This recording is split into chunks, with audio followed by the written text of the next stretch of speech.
What's up guys, I'm Sumant from Phonesteen, and details of the Samsung S10 Lite and the Samsung Note 10 Lite have released, and I have to say these are pretty good looking smartphones, and I think it's time OnePlus changed their strategy, and I'll explain why OnePlus needs to change their strategy. So let's get started.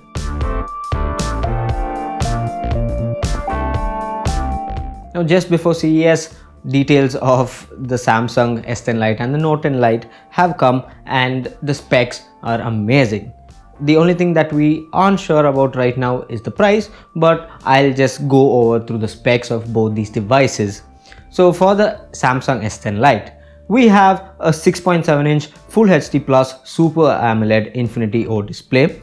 It comes in either 6 or 8 gig RAM variants with 128 gigs of storage standard, and I think there might be expandable storage as an option. Now, as for the camera, this here is a triple camera setup, and for the first time we are seeing the rectangular camera cutout in a Samsung device, somewhat similar to the boxy design of other devices. Now, it's not only on this device, there is the Samsung A51 which also has somewhat the same kind of design, and I think it's not bad. So anyway, the S10 Lite has a 48 megapixel camera, and it has a kind of optical image stabilization which Samsung calls as Super Steady OIS. It has an ultra wide camera which is of a 12 megapixel resolution, and it has a 5 megapixel macro lens, and the front facing camera is a 32 megapixel camera. And talking about the front facing camera, it is a punch hole camera in the display. So what about the processor? So on the S10 Lite, it is the Snapdragon 855. Now, and as for the battery, we have a 4500 mAh battery.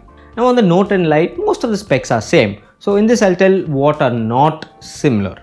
Now, as for the processor, instead of a Snapdragon 855, we have an Exynos 9810 processor. So this is Samsung's custom chip. You get an S Pen, and as for the camera, you have two changes. The primary camera is a 12 megapixel camera. It doesn't have any of those Super Steady OIS features, and you have a telephoto camera which is again a 12 megapixel camera. Now, other than these changes, most of the specs are similar, from the RAM, the storage, the battery.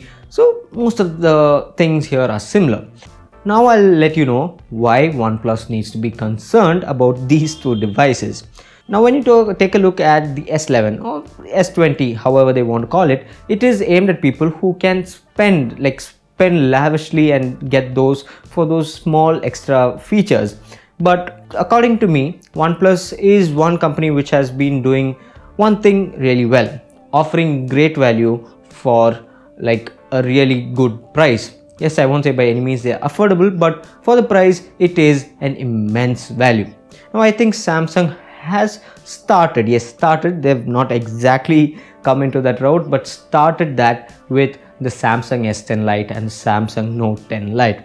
Now, the S10 Lite, yes, it doesn't have the Snapdragon 865 chip, but still the 855 is not a slouch at all. It is an amazing chip, and you get 6 or 8 gigs of RAM options, so the phone is definitely going to be fast. Now, it has a 4500 mAh battery, which in terms of battery life is really good because number one UI is not that taxing like TouchWiz used to be, so that is a great advantage.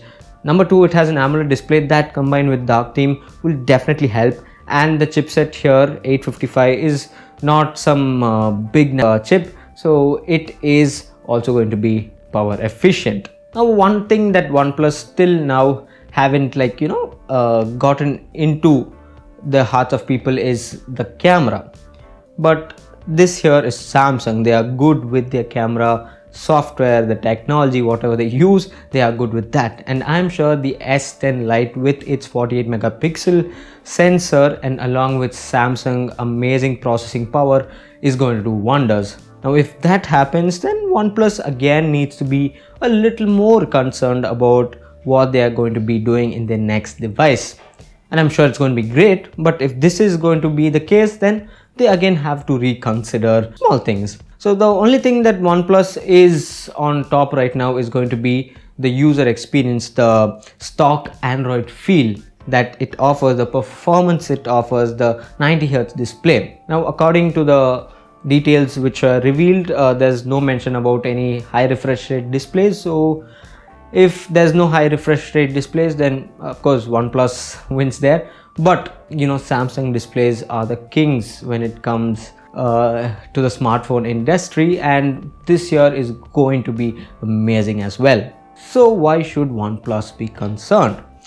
And the ultimate answer to that is going to be the price. Yes, we don't know the price of the Samsung S10 Lite and the Samsung Note 10 Lite.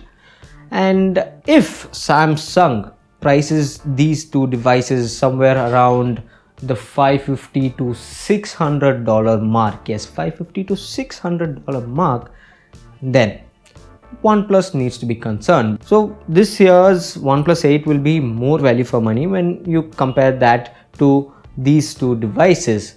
But this year is just the starting, and Samsung with its amazing and huge resources can easily come out with a device which will offer more value for money. Yes, it can easily come out with an S20 or S21 Lite which offers the same specs with few giveaways here and there, and that is still going to be more amazing than OnePlus. Let the price come and we will decide. And Samsung has been really aggressive with all their smartphones, be it the high end, the budget phones or the mid-rangers. They have been aggressive, and this year with the leaks, like there's a leaks about the Samsung M21, M31, the A51 has launched, which looks amazing. Yeah, for the price it looks amazing. So with all this in mind, other manufacturers like OnePlus and all need to be concerned. I stand by my word that OnePlus has to be concerned, and let's see what happens. So anyways, thanks for watching, and make sure you subscribe to Phonestein. Catch you later.